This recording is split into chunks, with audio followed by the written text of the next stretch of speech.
Go ahead, Sharon. Namaste and good evening.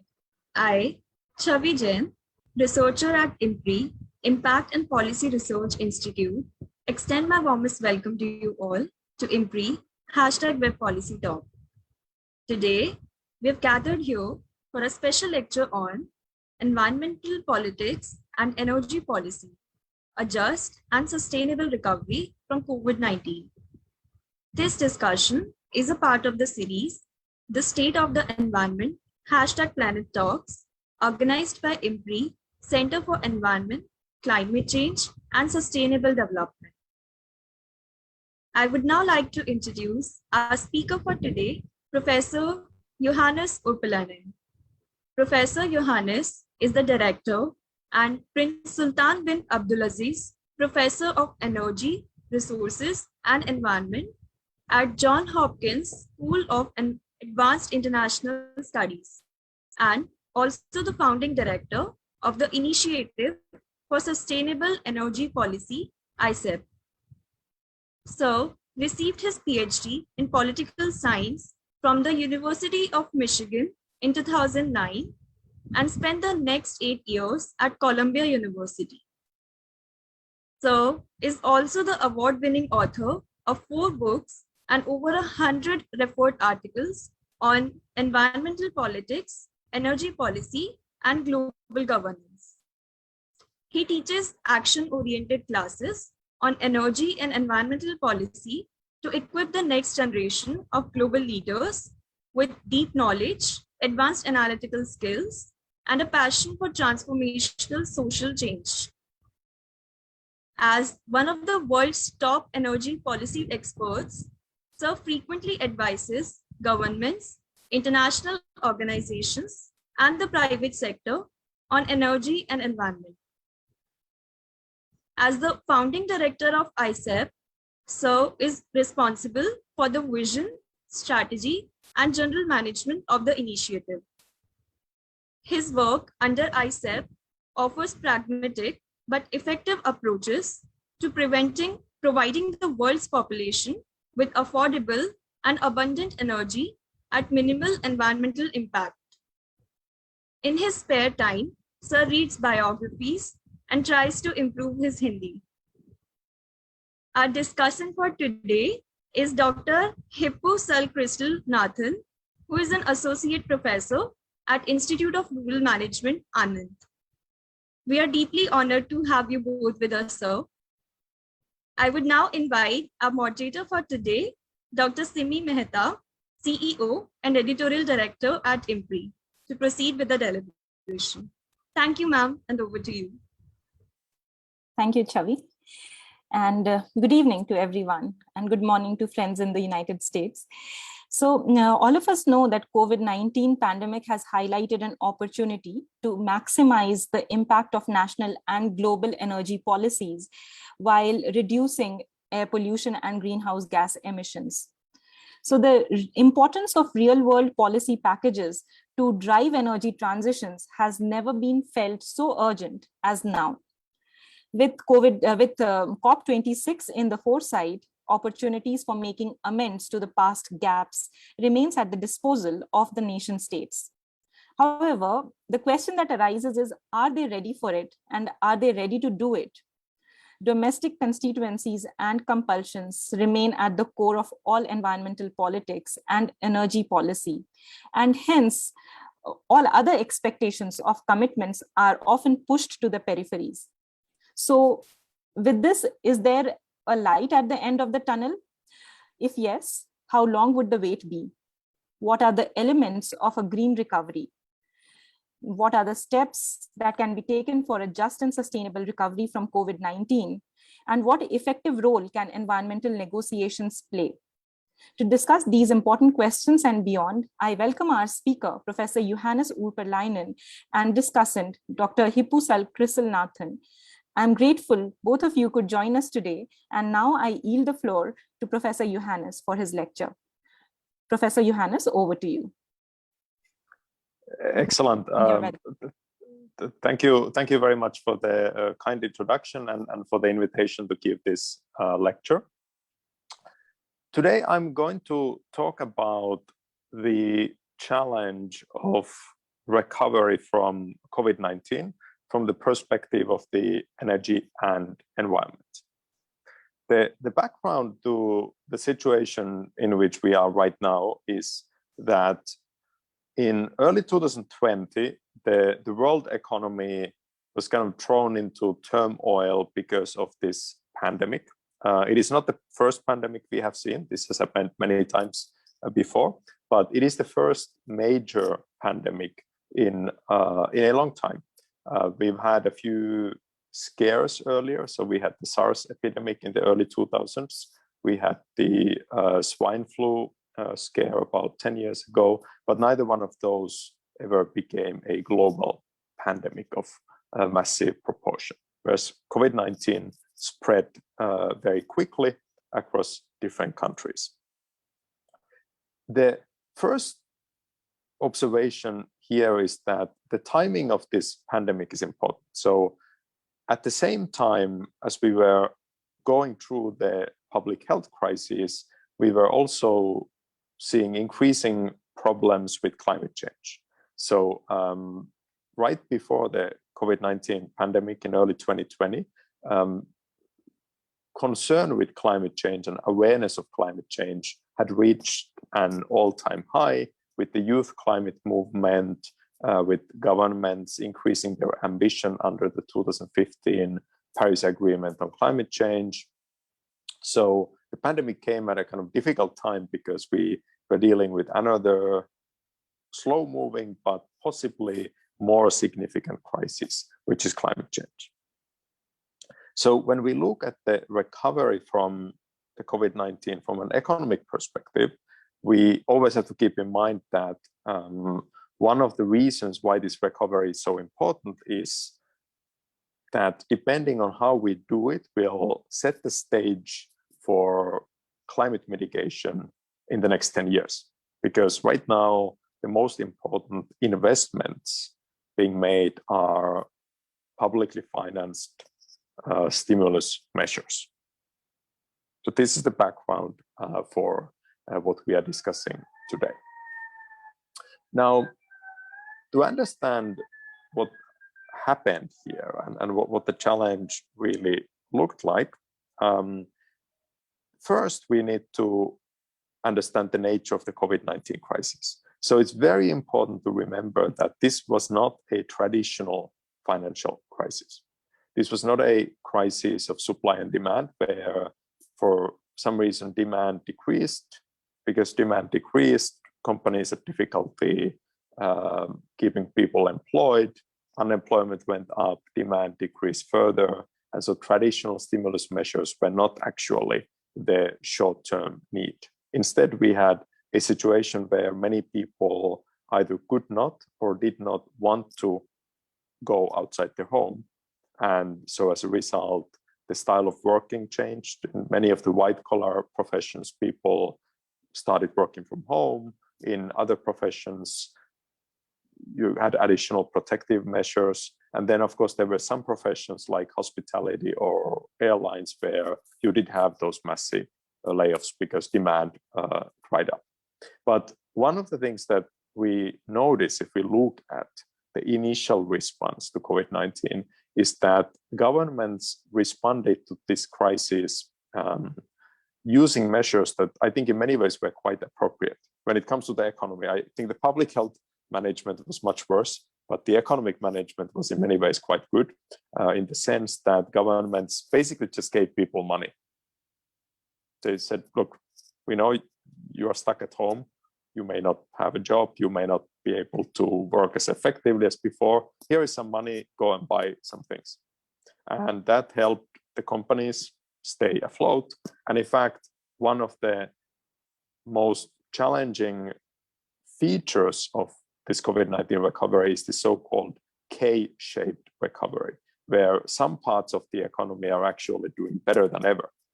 Here in the United States, we are the world's leading digital economy. Netflix, Facebook, Google, Amazon, these are all American companies. Our economy overall hasn't really suffered from COVID-19 at all. In fact, Many of our leading sectors are doing better than ever. But then other parts of the economy where many people are working have suffered.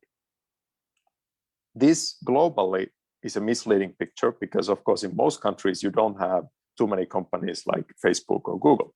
And as a result, in most countries, the economic damage has been far more significant.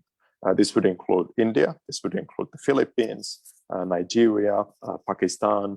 Many countries have really suffered from this. The few countries that have managed to avoid this without having kind of an extensive tech economy are the industrial leaders like China and Vietnam, which have managed to avoid this both with strict control of COVID-19, but also because their economies have depended on industry, which doesn't require the kind of movement of people. As long as you can keep the factory going, your economy will do fine. So this is an important background. And so what we need to do now is we need to look at the nature of the stimulus. What have governments done? And does it set the stage for successful decarbonization? And the answer to this question turns out actually to be quite complex because in the short run, we haven't actually done very well, but perhaps we still have an opportunity. So let me see if I am able to share some material with you. Let me just see if I'm able to do this. Give me just 1 second, because I do have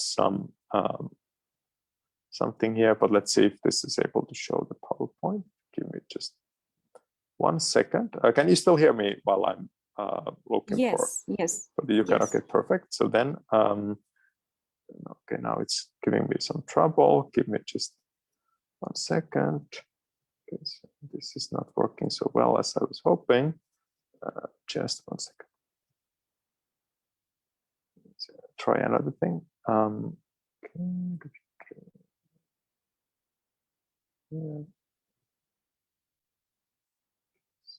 Yeah, okay, perfect. I am trying to find my material while I do this. Looks like Zoom is not doing a great job with this today, but let me try. Can you share it? Okay, so what I'm trying to do now is I'm trying to share my screen with you. Okay, can you see the broadcast now? Yes. Okay, good. So then, let me now see if I can get the PowerPoint on it. It should work, but let's just check that it actually does. Okay. And here we go. Okay, so you should be able to see a graph now, right? Yeah. Wonderful. Okay, so we managed to do it. Okay, so what I'm showing here in this graph is some research that we did at Johns Hopkins with my colleagues Jonas Nam and Scott Miller on the COVID-19 economic stimulus policies in the group of 20. So this is the 20 largest economies in the world, and this includes India, of course. We have 3 panels here, and the first one looks at the structure of spending depending on whether the spending policies would increase emissions, so that is the red sliver, whether they would reduce emissions, that's the blue sliver, and then, or if they were neutral, so that there was no obvious direction, which is the gray one. And as you can see from this one, most of the policies did not have any obvious emissions impact. This is because a lot of the spending was, like I said, things like just giving people money. In the second panel, so panel B, we have the specific focus on the emissions reducing spending. And here, blue means direct emissions impact. So this would be things like replacing fossil fuel power plants with renewable energy. Indirect emissions impact would be policies where there might be some impact, like improving railroads. They don't necessarily reduce impact if nobody uses them, but they could. And then there's R&D spending. And as you can see, almost all of the emissions reducing activities indirect. So governments made very few directly reducing stimulus spending efforts. The final panel, C, shows the fiscal stimulus by country. The curve shows the size of the spending. This is by the end of 2020. And as you can see, the United States is easily the largest spender. The European Union is important. There's a few other countries as well. But the key point here that I want to make is that the only countries that made significant green spending efforts were the European Union, Germany, South Korea, and maybe surprisingly, Brazil. Some other countries like Russia and Saudi Arabia had emissions increasing policies. The United States was mostly neutral because President Biden's reconciliation bill has not yet been passed. It's under consideration, so it's not included here. So the key point here that I want to make is that so far governments haven't made an effort at green recovery. Now, is this a bad thing? In some sense it is, right? Because we are also running out of time. We have to start reducing emissions now if we want to avoid disruptive climate change. We've already seen significant climate impacts, so the time to act is now. But at the same time, we also have to remember the nature of the COVID-19 crisis. If the main problem was that we had to get people money so that they can keep spending, so that we can avoid massive layoffs, then, for example, the US strategy of just giving money to people was not necessarily a bad start. But now the question becomes, this year, are the governments actually going to change direction and start making the investments that they need to make to decarbonize the world economy? And this is really going to be quite necessary, because if we want to achieve targets like net zero, which is a target shared by the European Union, United States, and China by 2050, then now is the time to take action, right? It takes many years for these policies to influence outcomes. So if we want to start reducing emissions by 2025, 2030, we have to pass those policies and start spending on clean infrastructure right now. We also have an opportunity because the interest rates are at a very low level, all-time lows in the world economy.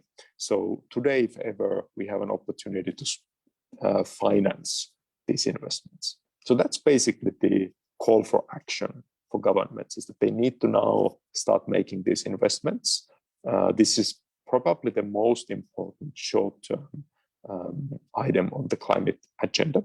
And I hope that when governments go to COP26, they will come out with promises to significantly increase their public spending on low carbon, clean infrastructure toward starting a very rapid decarbonization by 2030.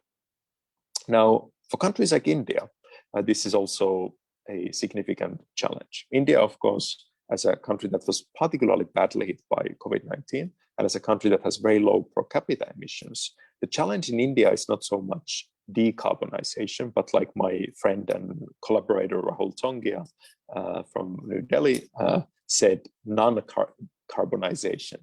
So the idea that India should try to avoid rapid growth of emissions. India doesn't really have to reduce emissions. They are on a low enough level that if we all had Indian levels of emissions, we would not have a big problem here.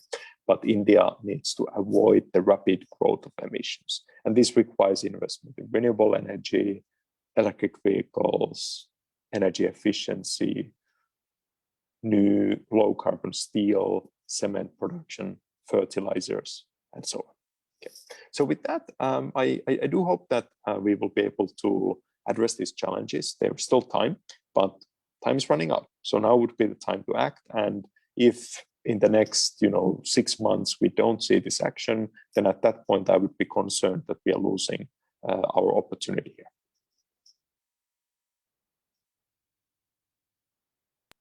And with that, I would now like to invite the discussant to share his remarks, and I look forward to the discussion. Thank you. Thank you, sir. Professor Nathan, over to you. Thank you. Am I audible? Yes, you're audible. Yeah. Yes. So Thank you, Professor Johannes, for this insightful talk. Well, I have, I have a few points. So one is, of course, when we talk of energy and climate change, I mean, energy actually plays as you have highlighted, one of the most important role in, energy-induced emissions is something which is, troubling, to the climate. You talk of vehicular pollution, you talk of, household cooking, lighting, and all energy or electricity appliances induced pollution, or you talk of industrial pollution. So most of the time it is the energy sources that decide what kind of pollutants would be and what would be the extent and severity of pollution. Now in this, in this phase, I mean, in the context of COVID-19, of course, I mean, there has been a reduction in the pollution level worldwide. I mean, those are beautiful photographs of where the nature has taken over in few places. That what we got in a lot of social medias, and there are a lot of, air became clean, water became clean, and then that is overall ecosystem sort of rejuvenated to a level which was very pleasant. But at the same time, of course, there was, because of, as you rightly highlighted, because of a lot of economic activities being shut, there are people who could adapt to. I mean, as you rightly again pointed, there are certain sectors which could adapt to the technology and which could, and then obviously they could keep working and being at home, and therefore they probably had an advantage. Of course, relative, also in absolute terms, there are certain sectors which got an advantage because of this close down. But then, as you again rightly pointed out, the sectors which are more people driven, which are informal economy, where there are people to people movements. So in those sectors, obviously, are the ones where the physical movement matters. So there are some sectors which cannot work without physical movement. I mean, for example, there are many small tourist agencies who actually want people to travel. Like, for example, rural tourism is one of the sector which was coming up well, in recent times. And there was, global sustainable tourism, national and also sub-national level rural tourism was to be promoted. But then obviously when this COVID, which had, of course, a large kind of impact on the tourists in terms of, of course, movement is something which is the last thing anybody would want to have, in terms of risking one's life. And also the villagers themselves also shut down. I mean, they didn't welcome any outsiders coming to the village. So rural tourism, of course, collapsed, during this phase. There are companies like, for example, we at the Institute of Rural Management, Anand. So we know like there are some startups, some agencies which were basically making a sort of good in terms of progress in rural tourism sector, which was a new sector and which was a which will be, it was clearly in the category of sustainable tourism, which is like a tourism which would not only environment friendly but also make you close to the nature, and also kind of break the divide between the rural and the urban areas, and kind of cohesiveness between those areas, as well as also economically it was translating in terms of stopping migration. The rural youths were getting another kind of employment opportunities and all that. So there are a lot of social, economic, cultural, as well as environmental advantages to rural tourism. But somehow, of course, given the situation, actually they collapsed. Certain organizations also had to shut down their offices and things like that. This is just an example, but you can think of many such examples which actually suffered because of the COVID. Now, if we want to talk about what is the way forward, I think COVID might be a crisis which of course we need to get out of it in terms of giving livelihood and giving the basic amenities to the people. A lot of people who have suffered in the process. I mean, there are, like, for example, of course we say that the the people, I mean, that for example, the virus would not distinguish between rich and poor, but then also we agree that the coping mechanism a rich would have, or the kind of resources, financial, social, technological resources a rich would have, which the poor is deprived of. So in that sense, the poor would be at the receiving end of the virus, where the rich might able to cope up, because the rich is located in an area which is well connected, in terms of the health facilities, and also could afford those health facilities to get over those ailments. Whereas the poor being ill-connected, being remotely placed, and being also deprived of a lot of economic, technological, and other kind of social resources, would be not able to cope up in these times. The one point, if we want to have a better, more sustainable kind of energy path in the times to come. So one of the things which, I mean, of course, you did mention like India's per capita emission is low. I mean, the per capita energy consumption of India is also 1/3 of the global average. It is 1/4 of what is the average for China, for instance. And it is again a much lower fraction compared to Europe, some of the European countries. And of course, a much lower fraction again compared to US.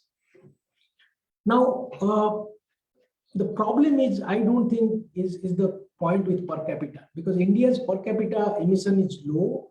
It is because India is a country which has a large section of the population who are poor and who are in a state of, in a standard of living is at a very low level. I mean, they survive with very few energy utilities, like for example, lighting. So they have access to maybe like one bulb, one hut. So it's like that kind of thing. The whole home of the household will have just one bulb.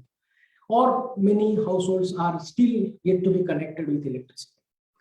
Now, what is happening is that basically in this scenario, it is the rich who is hiding behind the poor. I mean, the per capita value is low, not because India's rich is doing something very different.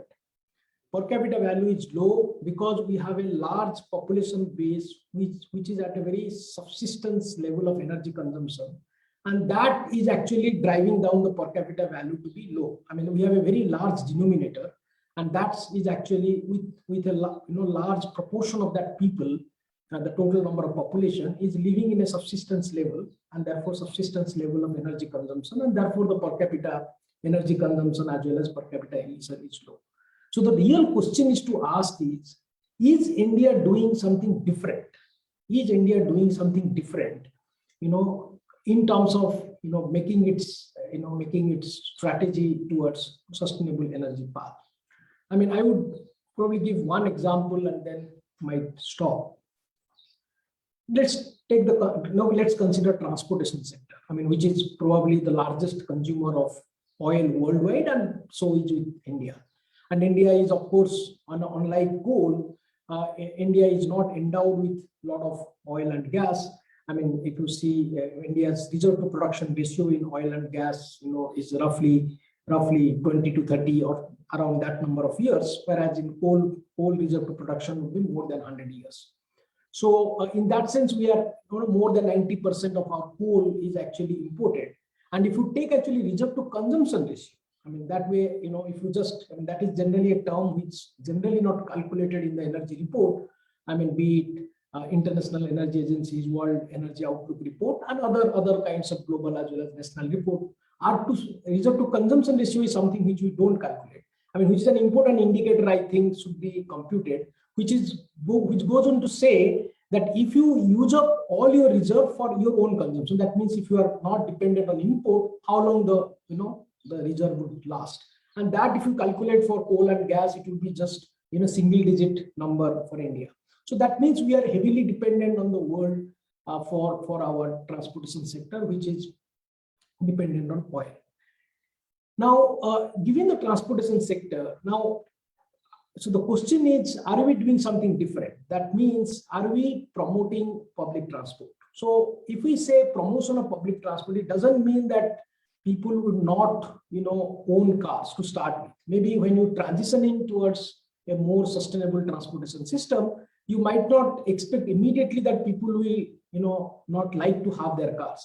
But as a, if you ask any transportation researcher, he would or she would say that we don't want that people don't buy, but people don't use it.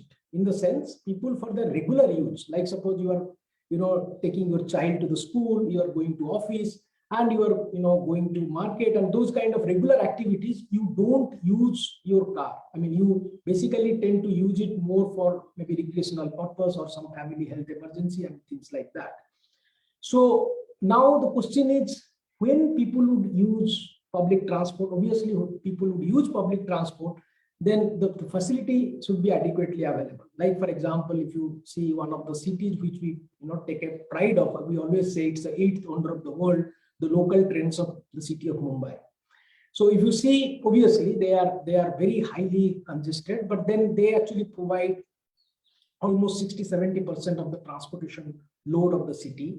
But then the Mumbai has come forward with some kind of infrastructural development in terms of connecting the local trains, local stations with bus stops. So they have now, for example, overhead bridges, where if somebody lands on the bus stop, then basically you take a bridge and you land into the station, and things like that. I mean, and obviously those who will avail the public buses, they need to walk from home to the nearest bus stop. For that, you need a secured, safe footpaths. So whether we have that, I mean, you might find in Indian cases, many cases, the bikers actually get onto the footpath and they right. So sometimes they are not safe. So what the idea is, basically what I'm saying is, absolutely not new. I mean, Bogota has shown this. Some of you definitely might know. The Colombian capital, Bogota, has shown how bus transportation system can be developed so that you actually ultimately land in a situation that you think your car is actually the liability, not an asset. I mean, so the development, as the Bogota's former mayor would say, that development is actually for the people, not for the cars. And again, quoting from his statement is like, you say a country to be developed, not the country where the poor use cars, but the rich use public transport. So the question is whether we are developing our public transportation system to the level that actually people would use it. But if you are not doing that, then what would happen? I mean, that has happened also. If you also see in your experience, the rich families, they have multiple cars, they have multiple houses. I mean, and they have obviously in energy literature, we call something as a rebound effect. So which is basically because the energy systems are becoming more and more efficient. So be it like efficient transportation fuel, or be it like now the monitor which you use. I mean, the current monitor which I'm just in front of me in my institute where I'm speaking from, that monitor is an LED monitor, for instance. Now these monitors are very less energy consuming compared to the CRT cathode ray tube monitor which you used to have in our computers. The same has happened to the TV. But then what has happened is the TV screen size has increased. I mean, what a efficient or the 5-star TV has led to, you might know the Bureau of Energy Efficiency has come out with this star rating for more energy efficient appliances. Now, customers are purchasing energy efficient appliances, but they are also purchasing large sized appliances. For example, the TV screen size has increased. So that means at the end of the day, we are actually end up consuming more and more energy. So like, for example, we have converted our living room to a room theater, and we are, going for bigger cars, or you are driving more. I mean, those, so efficiency which was expected to lead to a kind of an inverted U. I mean, just looking from your side, if I just plot between development in the x-axis and energy consumption in the y-axis. So, I was expecting that it would go as an inverted U. That means, initially with the development, the consumption would increase, but then afterwards the efficiency would take over and the final consumption would decrease. But that has not happened. What has happened globally, if you see what has happened globally, is a straight U, in the sense efficiency had its role, like when people move from solid fuel to liquid and gaseous fuel. The final consumption decreased, but for a less amount of time. And then because of the, because of what I said initially, is because of the rebound effect, as well as because of people's aspirations for positional goods, the goods which we call, which are basically status symbol goods, is something which is people are going for more conspicuous consumption or luxurious consumption, which has actually increased the energy use. So I think whether be pandemic or not pandemic, so what we need to actually have our energy, energy and environment, pathways for the future to go transition to a low carbon pathways is to look into these factors. See, there would be, the point is, I as an individual can have choices, but my choices should be limited. There would be some societal choices or the national choices. Like for example, some simple example can be, if I go to a complex or a shopping mall, whether I would use the escalator or whether I would use the normal which is not being energized, a normal kind of steps, is something depend upon whether the steps is available. If I don't make that steps available, if you don't make public transportation system available, if you don't make footpaths available, if you don't make biking tracks available, which is clearly, and as Professor Johannes was mentioning about EU or European countries doing good, because those are the things which are made available. You have specific cycle lanes in the road so that people can cycle as much as they want. So that if those things are not made available, even if a energy conscious person cannot have to rely on, if you have a high level of local air pollution, people don't want to come out of their AC cars. So it is as simple as that. So therefore, there are certain societal or national level decisions which are to be made to bring the path to the sustainable sustainable way of whether it is energy induced emissions or overall environment and climate change issues. So if we make those decisions, whether it is pandemic or not, we would be, even without a pandemic also, we would probably move towards that. If you are not making it, then obviously we are into the same trap, because once the country becomes richer and richer, once the middle class or the lower middle class have more and more income, then obviously aspiration would increase and they would have more and more consumption, the luxurious goods, having four-wheelers in there as a matter of status, as well as as a matter of necessity also. So that way, actually, we are not going to lead anywhere. We are basically just having a time lag in terms of what US is having or other developed countries are having.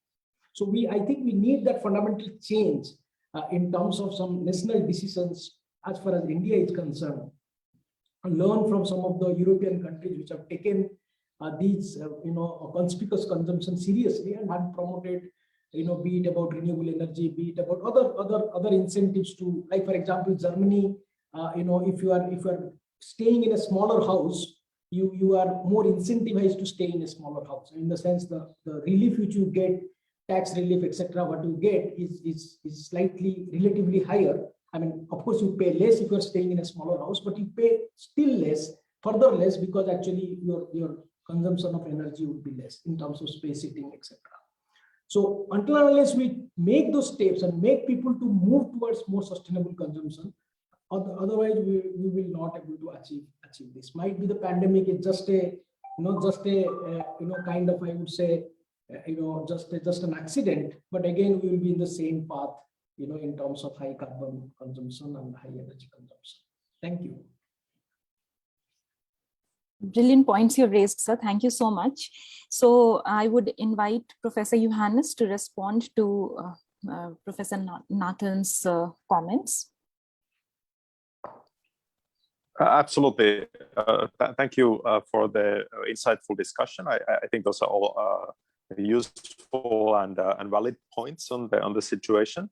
A few reactions. The first one is I'm glad that you brought up the sort of issue of environmental improvement during the pandemic.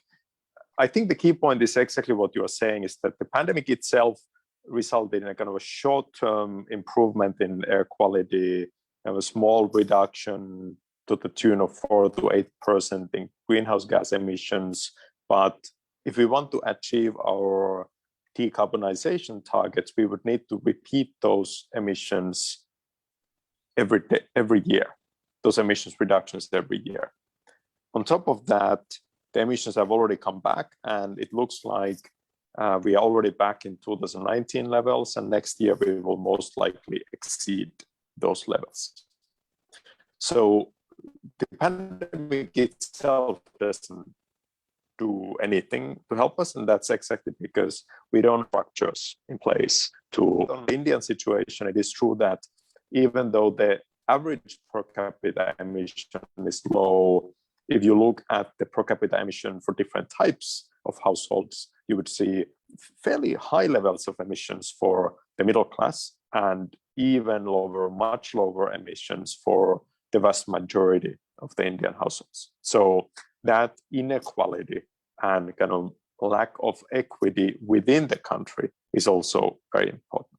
Where I think we have to be kind of careful is, while things like energy efficiency, public transit can reduce our emissions and avoid future emissions growth, I do think the nature of the problem has changed in the sense that now in the next 30 to 40 years, 50 years maximum, I think almost all of the world will need to be basically at close to zero emissions. So that's why it's important that we also promote the use of technologies that are truly emissions free. And so, for example, public transit is important for a number of reasons, not just for environmental reasons. It's more efficient, it's more affordable, but at the same time, I don't think there is kind of a likely scenario where the middle class would stop driving their own cars. That seems to me that would be an extremely difficult long-term transition. And so I think it's essential that in the next 10 years, we move away from gasoline fueled engines and diesel fueled engines and start driving electric cars, because that way we can achieve our goals combined with the decarbonization of the power sector. So reduction in the use of coal, of zero emissions. So I would imagine that addressing this challenge will be a combination of some behavioral change, technological progress, and significant policy and regulatory changes, both in India and elsewhere in the world. The good news is that today, these clean technologies are so much more affordable and competitive than they used to be, that the trade-off between the kind of economy and environment is less stark. It's still there, and I think it's fair and just for the Indian government and for other governments of poorer countries to remind the wealthy countries that they need to lead the way, they need to provide financing to help. But in the end, today, there's a real opportunity, I think for the first time, to have truly sustainable economic growth. So that, I think, is the exciting opportunity for our time. Thank you again for excellent responses. Thank you so much, Professor, for your reactions to Professor Nathan's comments. So, just now you had mentioned about equity and equality. So taking from there, I am quite interested, since I am also trained in political science. You've spoken about the individual government efforts in the visual that you shared. Where do you see the scope of the general will, which has been highlighted by Jean-Jacques Rousseau? Can there be a social contract of sorts for a just recovery, especially when it comes to COP26 and even beyond that? And would this kind of a justice be alluded to would this kind of justice where citizens are the ultimate beneficiaries be attainable, because there is this whole dimension of common but differentiated responsibilities?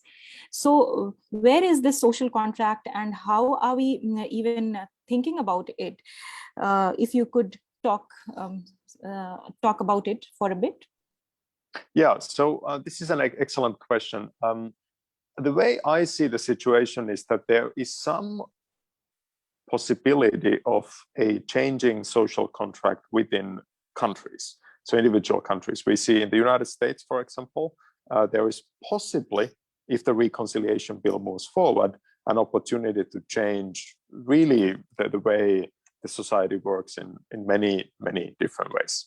Similarly, in Europe, there are many countries that are already moving in that direction and that have sort of reached the point where it seems that kind of economic advancement is not the primary concern for most people anymore. which is kind of interesting. I don't think we've seen this ever before anywhere in since the Industrial Revolution.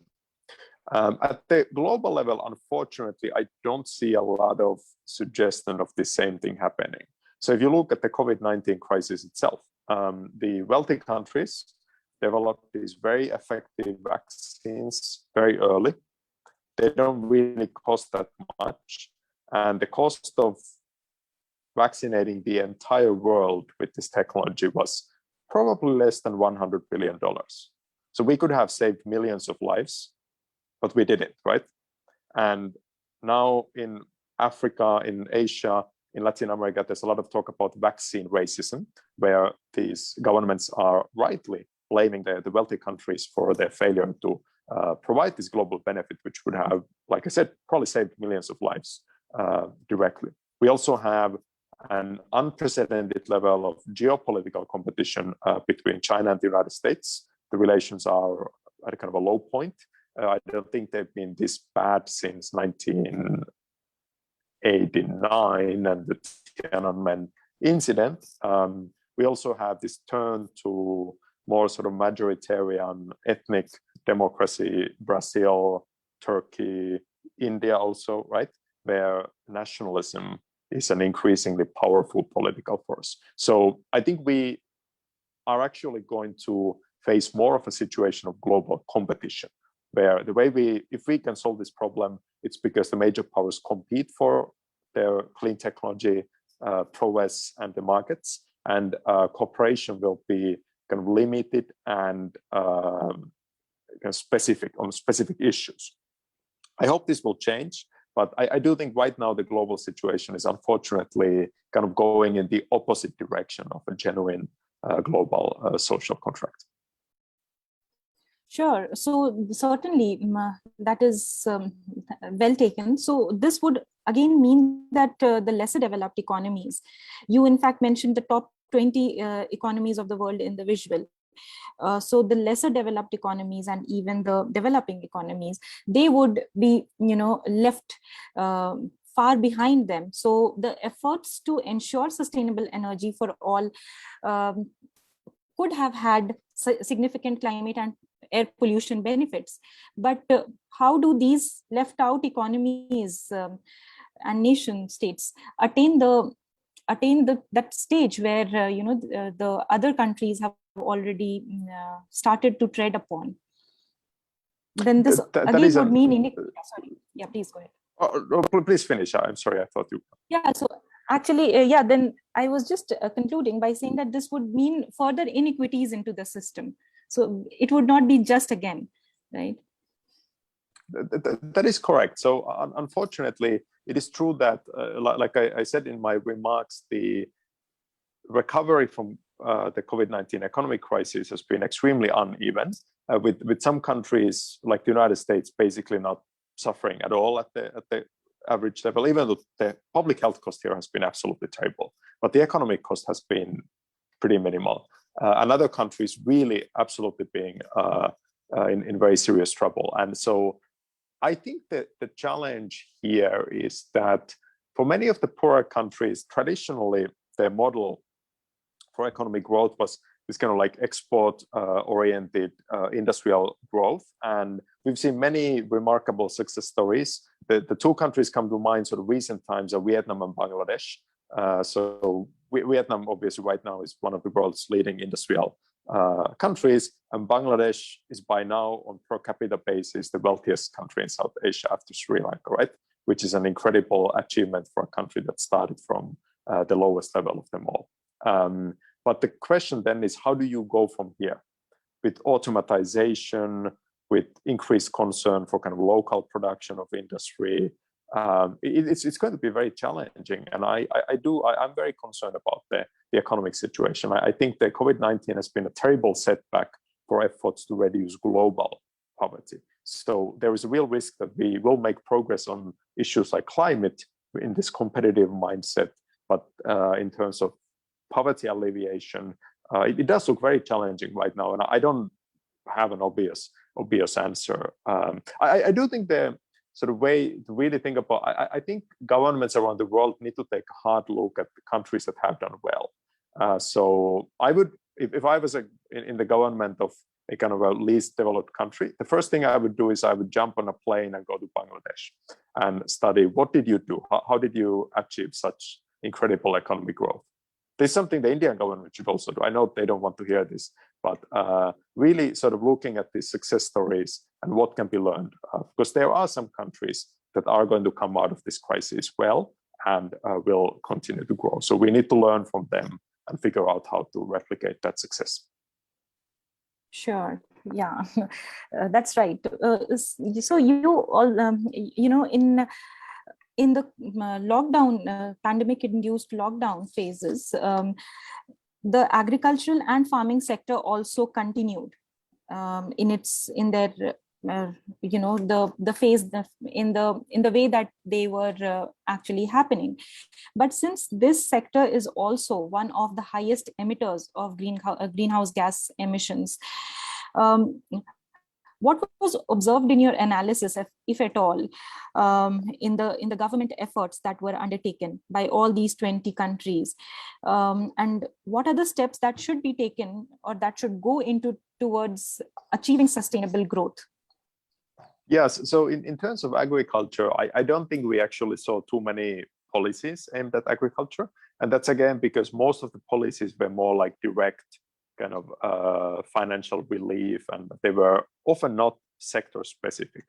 In terms of what we need to do, there's really a few different ways to answer this. One of them is that, of course, a lot of the kind of deforestation and land use change is concentrated in specific countries. So Brazil in particular is essential. And unfortunately, the current government of Brazil has made it very clear that they have absolutely no interest at all. It's really quite terrifying how they are almost like openly aggressive, saying that watch us and we will burn it down, right? Which is very, very concerning from a global perspective. The big opportunity that we have today is plant-based food, right? So for the first time ever, we are in a situation where demand for alternatives to meat is actually growing.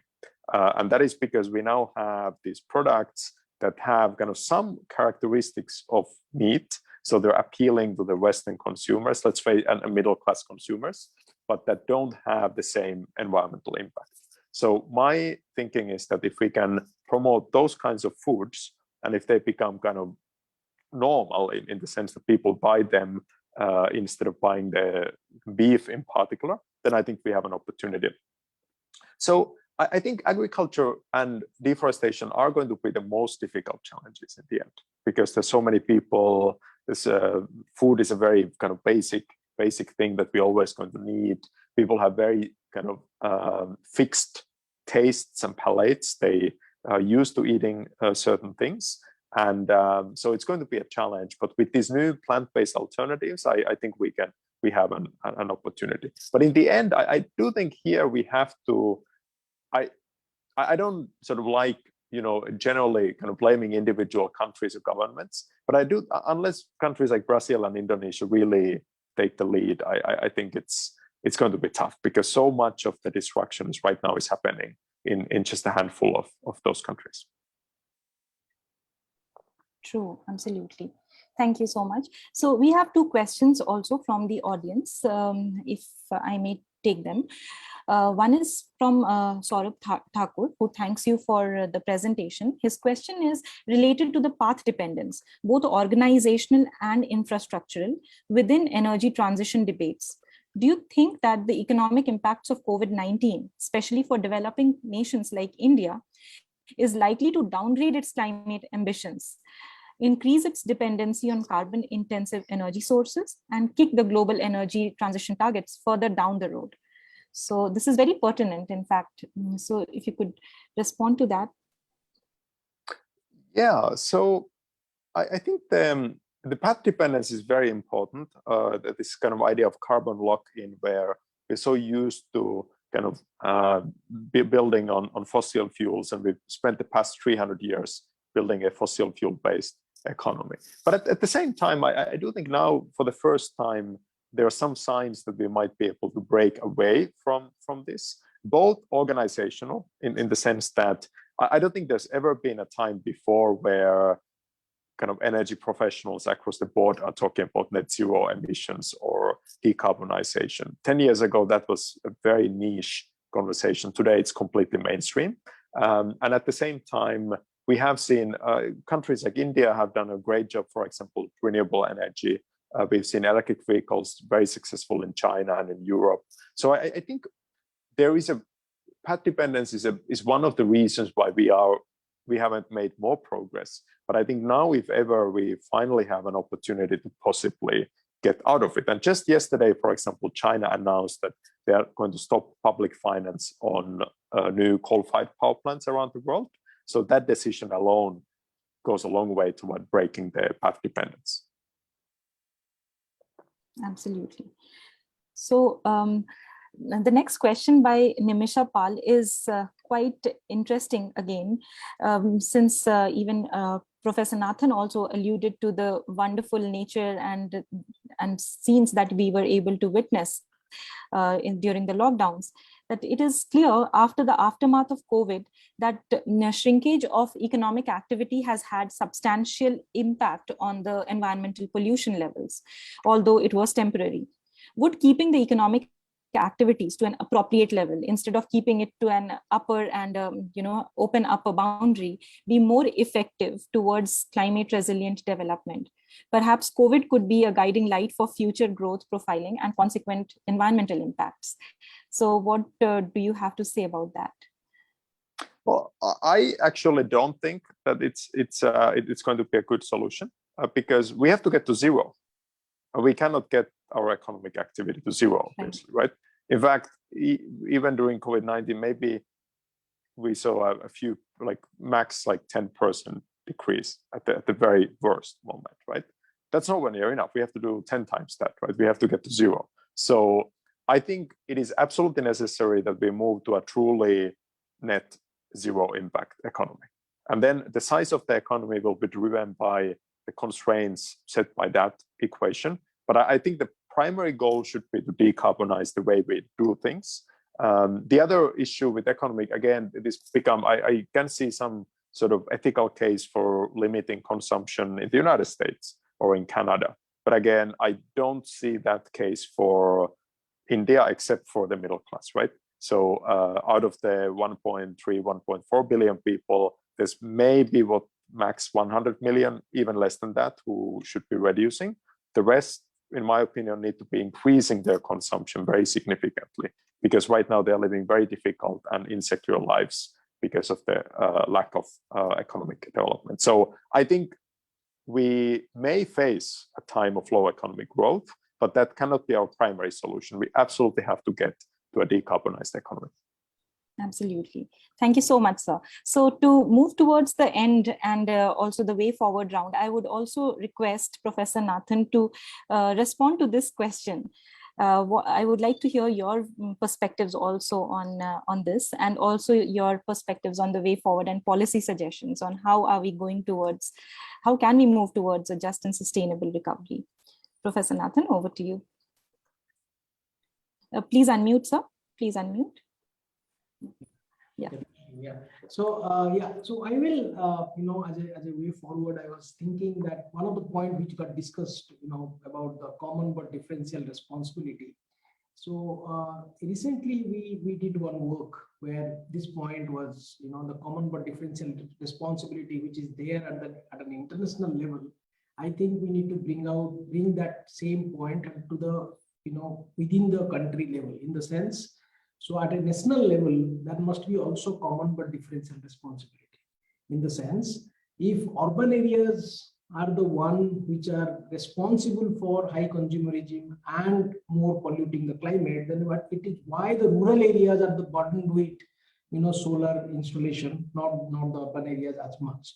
I mean, the point is that if you take, for example, renewable energy technologies, like for example, solar PV based electricity system to remote locations, then what happens is, when the systems go out of order, I mean, so far limited, field experience, what I carried out from that experience, let me say, it has created a kind of graveyard of technologies, in the sense those systems has worked for a few months and then it has gone dysfunctional, And there is lack of supply chain, lack of human skills to bring those systems back into the order. And there are also other kind of issues people have faced in terms of stealing of those panels, stealing of the batteries. Even a few batteries go out of order, and the systems are such they basically go dysfunctional, because they also, those installations also do not take into account the aspirations of the rural consumers, in the sense the rural consumers also want to have similar level of electrical appliances, TV and freezer into their houses, and whereas the systems are meant for very small amount of load per household. So as a way forward, I think we need to bring in this common but differential responsibility within the country, so that the people who, because it is very unfair at one end when the cities, for example, I am sitting in a place, in an institutional setup where I switch on the light, I don't bother where the energy is coming from. It might be coming from nuclear, it might be coming from hydro, it might be coming from coal thermal plant.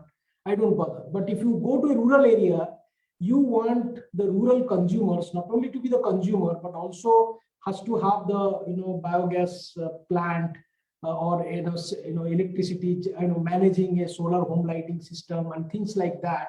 So they're not only the consumers, they're also the producers, managers of energy systems, which is something which is, I think, completely unfair. So they also need to be treated as consumers. So while we're you're feeding the urban areas with the tested, conventional, convenient, cheap, energy systems, you are, untested, uncertain systems we are trying to push into the rural areas. And that has actually led to some kind of problem. So what I'm trying to say is, as a way forward, if we policy-wise, if we do, as I was mentioning in my initial remark to Professor Johannes' talk, was something where you make people to use public transport more.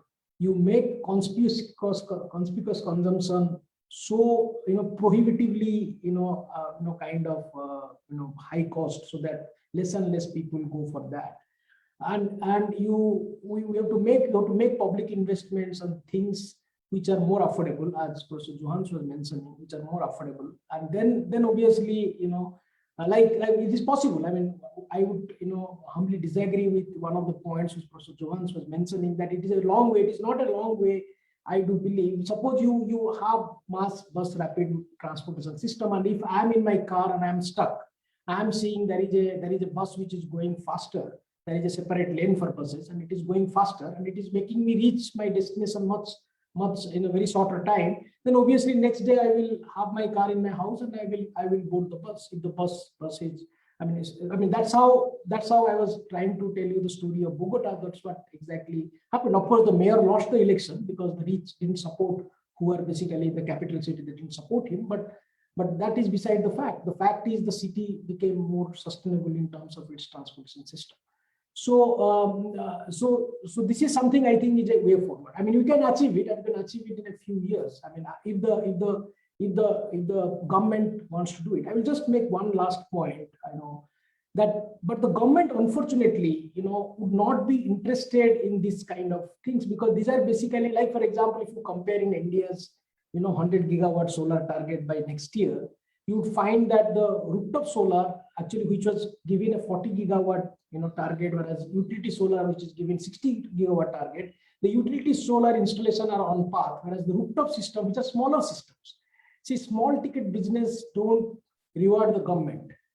Small ticket business, actually, which is like development of the people for the people, as something which is good for the society, but then that is not very attractive for the government. Government actually go for a large scale plant, which probably has some vested interest of certain stakeholders. So this is something. So you have to, we have to have a departure from that. We have to go for smaller decentralized systems and have an ecosystem for that. And that actually would be the way forward. If we do that, then obviously I don't think even, for example, my previous institute where I used to work, before I joined IRMA in 2018 October, has a 100 kilowatt system on its rooftop. You just identify 1 million such sites in India, which is plentifully available, and you can have 100 gigawatt in 3 months. You don't need even 7 years to achieve 100 gigawatt. But these are smaller systems, small players, local players will be involved, not the Adanis and Ambanis will be involved in these plants. So I think that is the way forward. The way forward is to go for those decentralized energy-based systems that would basically take care of most of the sustainability aspect which were discussed in the talk as well as during the Q&A session. Thank you. Thank you, sir. Thank you very much. Professor Johannes, over to you for your concluding remarks.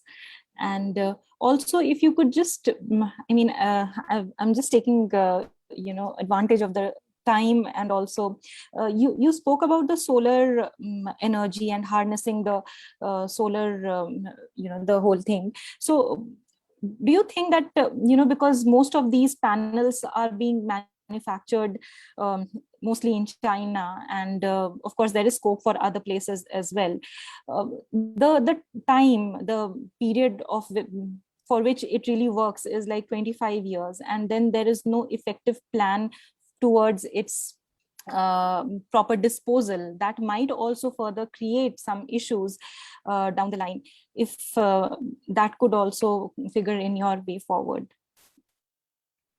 Yeah, over to you. Yeah, so let me conclude. I think there's many different ways to achieve decarbonization goals. But I do think, and I sense here there's some disagreement. I do the goal in the end has to be a net zero system. If the reality is that global warming will continue as long as we are not in a net zero system. So we're going to have to get there at some point. Otherwise, at some point, the planet is really just going to burn. It will take more time for some countries, and I think it's totally fair for a country like India to kind of request more time and given starting from the low basis, but that needs to be the goal. Whether it's small systems, big system, public transit, I think is much less important. What is really important is that we go to a net zero system. And any plan that doesn't get us to net zero in the next 30 to 60 years, depending on the country, I would not support that plan. The plan needs to be to get to net zero. Other than that, very flexible. You like big systems, go for it. You like small systems, go for it. Public transit, I'm all for it. That's what I use. You like electric vehicles, do it. It's really, that's not any of my business how the Indian government, how the Indian people decide to live, as long as we get to that net zero at some point. And again, realizing that countries like mine, I'm a Finnish citizen, but I live in the United States, we need to move first. We need to be there. We need to be at net zero 20, 25 years before India. So I think that is the game plan in the long run. In terms of dealing with things like recycling, solar panels, batteries is actually a bigger problem because they have more hazardous content in them. That's something that we need to plan, but I don't think that's a reason not to use these systems. Because in the end, these systems are still going to have a much lower impact than fossil fuels. And it's not even close. We're talking about 5%, 10% of the environmental impact. And once we really make these investments, once we get the energy industry to really move in this direction, capitalism has many problems, but one thing it's really good at is innovation when it has the right incentives. So once we have the next generation, the next 20, 30 million energy professionals thinking about problems like this, we're going to find a lot of solutions that we did not even think of. We have launched a new degree here at Johns Hopkins, Master of Arts in Sustainable Energy, where the goal is exactly to train this next generation of professionals. So I'm optimistic that if we really make a strong commitment and move fast in that direction, we will find solutions to these problems. We found them before, and we will find many more as we move forward. So I'm optimistic if we make that commitment, the technological and economic problems we can solve. But we have to make that decision to start moving. Absolutely. Thank you, sir. So, I would be ending this brilliant discussion with your optimism, and also taking this optimism forward and propose the formal vote of thanks. Wonderful discussion, and some brilliant reactions have also come. And I think we need to move in this direction that yes, we have to attain the net zero, however it is. And so we need to roll up our sleeves, and what best can happen, because COVID has already given us so many lessons that we can actually move forward with. So thank you so much on behalf of IMPRI Center for Environment, Climate Change and Sustainable Development. This wonderful State of the Environment #Planet Talks with our speaker, Professor Johannes Urpelainen, and our discussant, Professor Hippu, for your time, and all those who attended here on Zoom and also watching us live on Facebook, and also who would be watching us later on YouTube, and also listen to us on our podcasts. So thank you so much. It was wonderful learning from you, and we hope that we continue to keep learning and keep talking about this important theme. So thank you so much. I wish you all a very good day. Thank you. Thank you for having. Thank you, sir. Thank you. Bye. Thank you. Bye-bye. Thank you, Professor.